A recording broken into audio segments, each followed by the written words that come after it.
안녕하십니까. 저는 김광석입니다. 반갑습니다. 네. 앞에 첫 화면을 보면 우리나라 하역장의 모습이 이렇게 좀 텅 비어 있는 모습입니다. 좀 굉장히 안타까운 그런 모습이라고 또 그런 걸 좀 암시하기 위해서 일부러 가져고 왔는데요. 우리나라 경제가 굉장히 좀 회복이 굉장히 어려운 그런 시점에서 나름대로 이 수출 회복을 통해서 경제를 이제 성장으로 이끌기 위해서는 소비재로의 어떤 전략적인 접근이 필요하다는 시점에서 본 발표를 준비를 했습니다. 좀 가볍게 좀 이야기를 먼저 할 텐데요. 작년부터 이슈가 많이 됐습니다.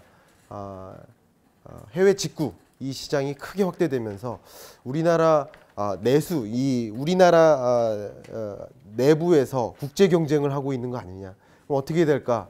역직구로 승부를 해야 된다라는 이야기를 좀 작년부터 이야기를 많이 했었고, 특히 우리 경제가 굉장히 글로벌 유동성 함정에 빠졌다고 해서 미국 경제도 마찬가지고 세계 경제가 금리를 인하하거나 양적 완화를 적극적으로 시행하면서 우리 경제가 이제 더 이상 이제 이런 양적 완화를 통해서도 경제가 회복으로 연결이 안 되는 그런 좀 안타까운 현상까지 있습니다. 그런 걸 이제 글로벌 유동성 함정에 빠졌는데, 그럼 이런 시기에 우리는 어떻게 경제를 좀 극복해 나갈 수 있을까?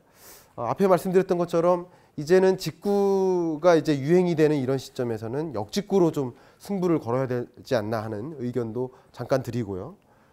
그리고 지금처럼 수출이 굉장히 침체되어 있는데, 여기 잠깐 보시면 이 그래프만 보시면 이제 수출 증가율이 마이너스입니다. 마이너스. 엄청난 마이너스입니다. 그러니까 수출로 먹고 살던 나라가 수출이 마이너스니까 이제 어떻게 경제를 회복시켜야 될까 굉장한 염려가 많이 되는 그런 시점입니다. 그 시점에 이제 우리가 좀 주목해야 되는 것은 소비재 수출이 아닌가 하는 그런 의견을 지금부터 좀 드려보도록 하겠습니다. 그리고 올해 들어서도 이제 소비재를 가지고 수출을 좀 견인해 나가야 된다라는 이야기를 많이 했었는데요. 오늘 본격적으로 그런 이야기를 많이 드리도록 하겠습니다. 제 발표의 순서는 내수 침체를 먼저 이야기합니다. 내수 침체가 심각하고 이게 끝이 없다 보니까 우리 기업들이 돌파구를 좀 찾기 위해서는 우리 시장이 아닌 다른 대세계 시장을 이제 눈을 돌려야 될 텐데요. 그러기 위해서는 이제 역시 역직구나 혹은 소비재 수출로 승부를 해야 된다라는 말씀을 좀 드려보도록 하겠습니다. 내수 침체, 도대체 내수 침체는 언제까지일까? 어디까지일까? 이제 궁금합니다. 여기 보시면 까만 짙은 선 그래프가 이제 경제 성장률 그래프고요. 이것은 소비 증가율이에요. 근데 지속적으로 소비 증가율이 경제 성장률을 하회하고 있습니다. 그러니까 우리 경제 회복을 어떻게 지연시키고 있는 모습이라고 볼 수 있겠죠. 그리고 보면 우리나라의 내수 소비가 이렇게 침체되고 있습니다. 특히 오프라인 소매 판매만을 가정해서 봤을 때는 작년보다 오히려 감소하고 있는 이런 현상이 굉장히 두드러지게 나타납니다. 그러면 이 소비 침체가 앞으로도 지속될 것인가? 우리나라의 국민들이 또 다른 말로는 소비자죠. 소비자들이 소비 성향 자체가 변화하고 있습니다. 그러니까 소득이 늘어도 소비로 연결을 안 시킨다거나 소득이 느는 만큼 소비로 연결을 안 시키는 거죠. 근데 더 중요한 것은 우리 한국의 주요한 어떤 메가 트렌드 하나를 뽑자면 세 글자 뭐가 있겠습니까? 혹시 제가 질문 드려보겠습니다. 메가 트렌드 하나. 인구적으로 모두가 알고 있는 노령화, 다른 말로 고령화. 고령화가 굉장히 심각한 시점인데, 평균 소비 성향을 계산했는데요. 이게 전체 가구고요. 이 고령 가구 60세 이상 가구를 중심으로 평균 소비 성향을 따로 추출해서 계산을 했더니 오히려 평균 소비 성향이 더 떨어집니다. 그럼 앞으로 고령화가 진전됨에 따라서 소비가 회복되긴 굉장히 어려운 여건이지 않나, 이런 생각도 또 하게 만듭니다. 또 다른 그래프를 보시면 소비자 심리를 대변하는 소비자 심리 지수나 소비 지출 전망 CSI 이런 여러 가지 지표를 봐도 국내 내수 소비가 진작될 리는 좀 굉장히 희박하다, 이렇게 좀 판단 내려지고 있습니다. 이런 시점에 우리는 대세계로, 우리나라가 아닌 대세계로 소비재 수출로 연결을 시켜야 된다 하는 주장이 가능할 텐데요. 이 소비 위축이 있게 된 그 배경 중에 하나가 바로 고용입니다. 고용이 결국은 소득에 영향을 미치고요. 소득이 소비에 영향을 줍니다. 그러니까 고용 여건이 불안정하면 소비가 진전될 수가 없습니다. 근데 고용 여건을 보시면 실업률이요 역대 최고 수준입니다.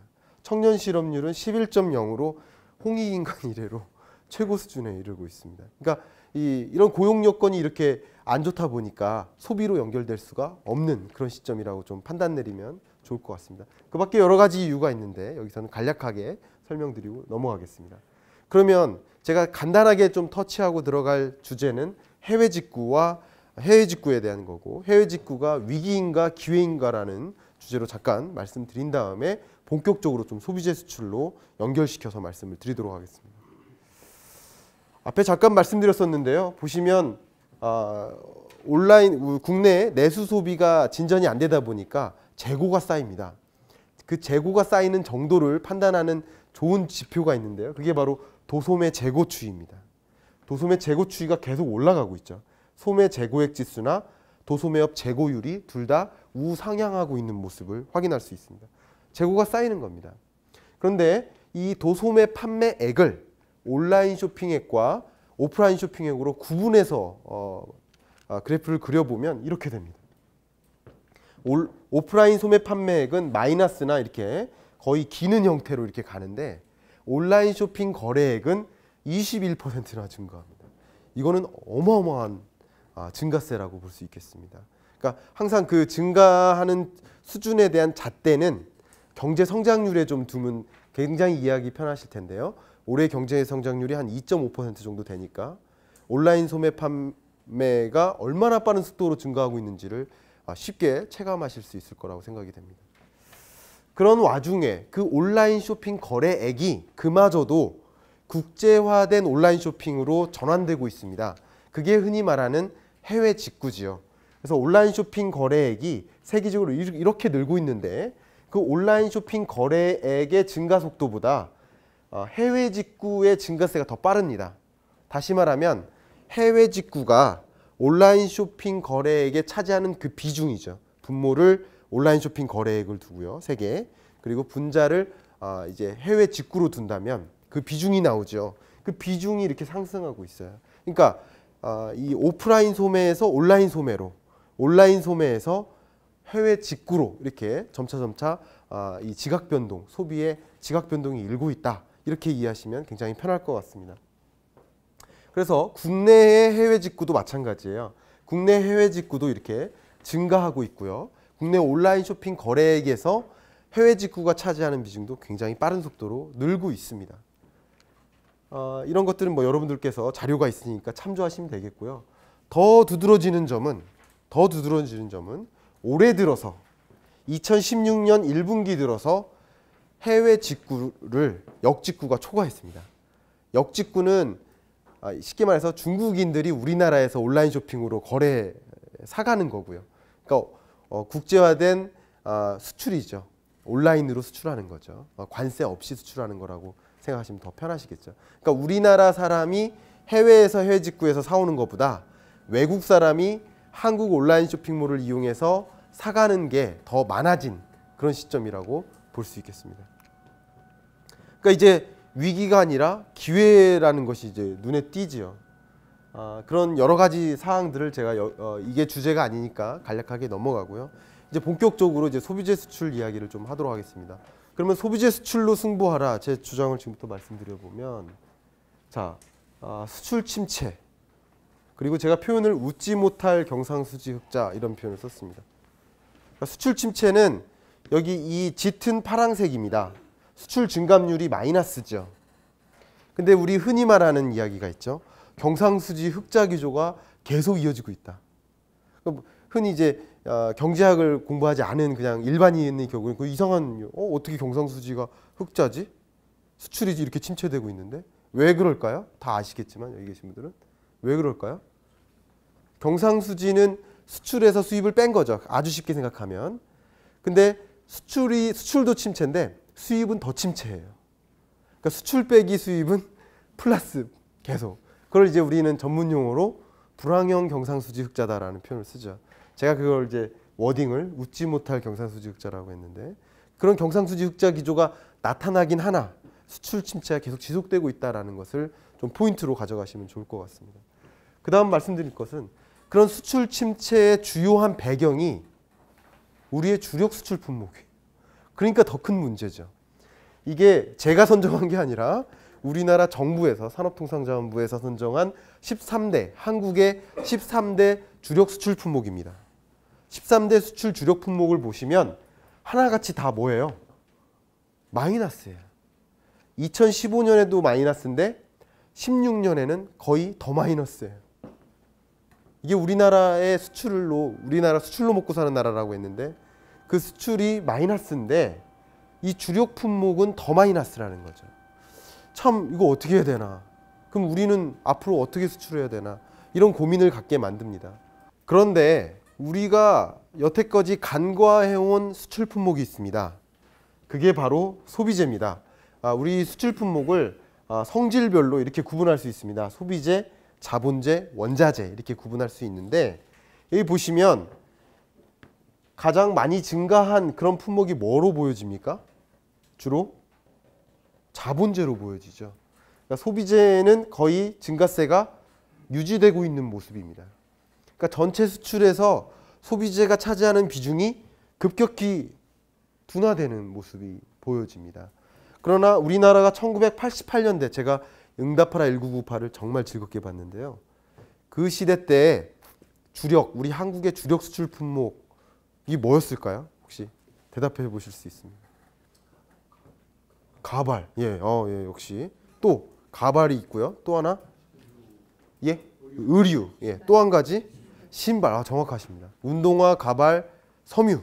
이 세 가지가 우리 한국의 주력 수출 품목이었어요. 그 당시에는 우리나라 수출 품목의 54% 이상이 소비재였어요. 그러다가 우리나라가 중화학공업 중심으로 산업의 구조가 개편되면서 수출 주력 품목이 바뀌었죠. 그러면서 소비재가 차지하는 비중이 줄어들었습니다. 근데 이제는 소비재로 수출을 진흥할 수 있다는 이야기가 나오는데요. 제가 한번 더 말씀드려 보겠습니다. 궁극적으로는 작년 7월부터 이미 작년 7월쯤에 아마 제가 김은지 박사님을 처음 뵀거든요. 이런 소비재 수출 이슈를 가지고 회의를 하면서 만났는데요.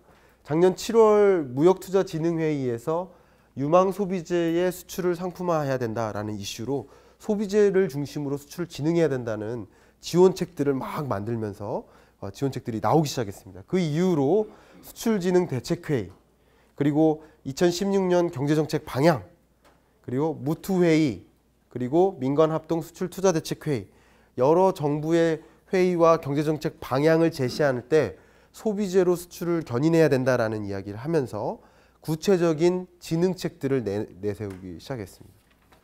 제가 잠깐 자켓을 벗고 하겠습니다.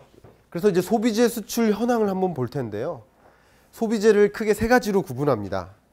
직접 소비재, 내구 소비재, 그리고 비내구 소비재 이렇게 구분합니다. 직접 소비재는 흔히 말하는 식료품입니다. 과자, 이렇게 맥주, 음료수. 그리고 내구재 하면 대표적인 게 자동차하고 휴대폰인데요. 이것은 수출 주력 소비재 수출 진흥책의 예외 품목으로 해당되어서 그걸 빼고 제가 분석을 했습니다. 그래서 예를 들면 그 밖에 가전제품, 이런 것들이 내구재가 되겠죠. 비내구재라고 한다면 준내구재라는 표현도 쓰는데요. 화장품 같은 것이 대표적인 품목이죠. 그러면 각 품목 유형별로 제가 한번 소비재 수출 현황을 좀 살펴볼 텐데요. 항상 제가 제공해드리는 정보는 수출의 규모와 증가율입니다. 증가율은 2011년에서 15년 동안의 증가세를 제가 분석을 해보았습니다. 보면 직접 소비재의 경우에 대표적으로 담배, 의약품, 조제 식료품 이런 품목들이죠.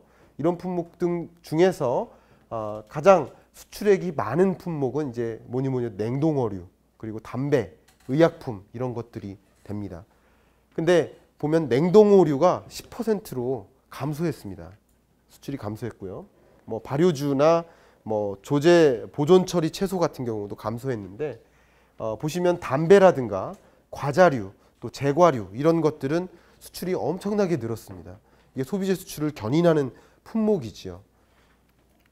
그 다음 내구 소비재를 보겠습니다. 내구 소비재에서는 자동차와 휴대폰을 제외하고서는 가장 많은 비중을 차지하는 내구 소비재 수출액을 차지하는 품목이 텔레비전하고 냉장고가 된다고 볼 수 있습니다. 그 밖에도 에어컨이나 카메라, 세탁기, 프린터기 이런 것들이 주력 소비재 수출 품목이라고 볼 수 있고요.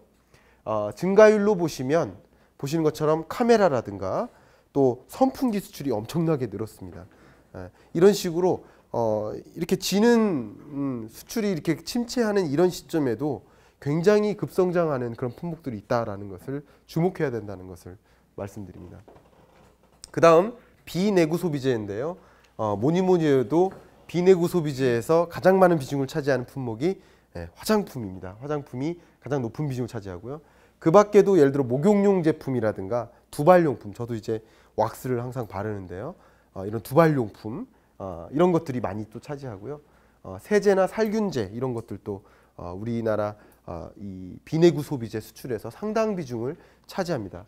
이런 품목들 중에서도 또 수출액이 굉장히 빠르게 증가하는 품목들을 확인할 수 있는데요. 보시는 것처럼 화장품이나 목욕용 제품, 두발용 제품 이런 제품을 중심으로 수출액이 어마어마하게 빠른 속도로 증가하고 있습니다. 이게 수출이 30% 증가했다는 것은 정말 어마어마한 숫자라고 볼 수 있습니다. 어마어마한 숫자. 경제 성장률이 2.5%다라고 보면 어마어마한 숫자라는 것을 여러분께 체감해 주시면 좋을 것 같습니다. 다음으로는 제가 꼭 말씀드리고 싶은 내용이 있어서 이 내용을 추가했는데요. 한중 FTA라는 주제입니다. 제가 이거는 이제 다른 주제인데 제가 지금 막 이 주제로 연구를 하고 있는 중입니다. 그래서 아직 보고서가 발간이 안 됐는데 먼저 발표 자료로서 가지고 왔습니다. 작년 12월에 한중 FTA가 발효가 됐죠. 그래서 한 6개월 정도가 지났지 않습니까? 그러면 어떻게 현황이 이어질까라는 궁금함이 듭니다. 보시면 그 말씀을 좀 잠깐 드려보겠는데요. 한국의 수출 의존도가요. 한국의 전체 수출액에서 4분의 1 이상이 어디로 갑니까? 중국으로 갑니다. 26%가 중국으로 갑니다. 우리나라 수출 품목의 어마어마한 비중이죠. 그런데 미국 같은 경우는 2000년대에 21%에서 점점점 줄어가지고 지금 한 13%밖에 안 됩니다. 근데 중국은 2000년대에 한 10% 정도밖에 안 차지했는데 지금은 26%나 차지하고요. 일본으로 가는 수출액은 지금 5%가 조금 안 되는 상황입니다. 그러니까 수출액이 많이 줄었죠. 그런 상황 속에서 중국으로 가는 수출액을 좀 판단을 해봐야 될 텐데요. 보시면 수입 비중으로 보시면 1차 상품, 반제품, 부분품 보면 이 반제품이나 부분품의 비중이 여전히 높은데 FTA 체결 이후에 그 전 반년과 FTA 체결 이후 반년을 비교해 보면요. 1차 상품 마이너스 20%, 반제품 마이너스 10%, 부분품 마이너스 5%, 자본재 마이너스 10%. FTA를 체결했는데 수출 실적이 이렇습니다. 그러니까 전체적으로 보면 마이너스 10%입니다. 근데 소비재만이 0.4% 증가했어요. 중국으로의 수출이. 그러니까 0.4% 별거 아니지 않느냐라고 할 수 있는데 전체적으로 10% 수준의 마이너스 증가세를 보이는 상황 속에서 플러스를 유지한다는 건 또 상당한 의미가 있다는 또 생각이 됩니다. 더 말씀을 드려보면 그 증감률로 봤을 때 말씀드렸듯이 FTA 발효 전 2015년 상반기와 2016년 상반기를 증감률을 계산해 보면 전체 증감률이 마이너스 10%입니다. 근데 이제 FTA를 체결하면서 양어 유형이 있죠. 즉시 관세를 철폐할 것이냐, 단계적으로 철폐할 것이냐 했을 때 즉시 철폐나 이렇게 짧은 기간 내에 철폐하는 그런 품목들을 이제 양어 유형 0.5라고 제가 정의를 하면 이것의 경우 보면 전체적으로는 다 마이너스인데 소비재의 경우에는 양어 유형 0.5에 해당하는 주로 이제 즉시 철폐에 해당하는 그런 품목들의 경우 소비재만 수출 증가율이 12.6%로 늘었습니다. 이건 어마어마한 숫자라고 저는 생각을 합니다. 한국의 수출이 중국의 상당 부분을 의존하고 있는데 중국으로의 소비재 수출이 이렇게 는다는 것은 우리의 또 수출의 어떤 방향성에 상당한 시사점을 주고 있는 대목이라고 생각이 됩니다. 이것을 이제 주요 품목별로 또 산업별로 살펴보면 중국의 수입 증감률을 보면요. 역시 전자, 전기, 섬유, 석유화학 쭉쭉쭉쭉 다 양어 유형이든 전체든 마이너스에 가까운데요. 보시면 소비재는 12.8%로 굉장히 높고요. 여기에는 식음료를 제외했습니다. 식음료는 26.4%예요. 그 중에서도. 그러니까 식음료 수출은 어떻게 보면 한중 FTA의 그 발효 효과를 누리고 있다라고 이렇게 판단해도 크게 문제가 안 되지요. 이렇게 현재 상황이 이렇다라는 거 말씀드립니다. 이제 여러 가지 지금 다양한 말씀을 드렸습니다. 직구 얘기도 했고요. 소비재 수출 얘기도 했습니다. 그럼 이제 우리 기업이 가야 할 방향을 좀 나름대로 좀 정리를 해 봤는데요. 먼저 첫 번째는 해외 직구 트렌드를 간과하면 안 된다. 제가 그런 표현을 좀 썼습니다. 출근길에 혹은 이제 학교 등교길에 비가 안 와요. 근데 어머니가 우산 가져가라, 오늘 비 온다. 근데 저 같은 이제 이 청개구리 같은 아이는 무시하고 그냥 학교 가지요.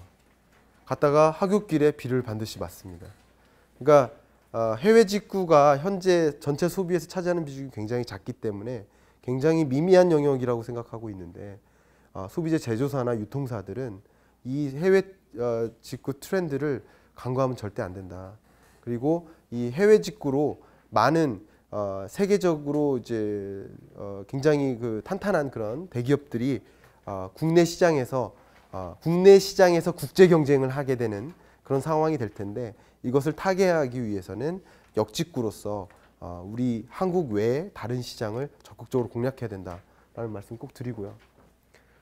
그리고 역직구 차원에서 역직구 시장 확대를 위해서 정책적으로 환경 조성도 필요하다라는 말씀을 꼭 드립니다. 두 번째는 현재를 소비재 수출 차원인데요. 현재를 고려한 수출 전략이 필요하다라는 말씀을 드리겠습니다. 현재 보면 수출 규모 차원에서 그리고 수출 증가율 차원에서 수출 규모도 높고 수출 증가율도 높은 품목이 있고요. 수출 증가율은 좀 낮지만 수출 규모가 상당히 높은 품목이 있습니다.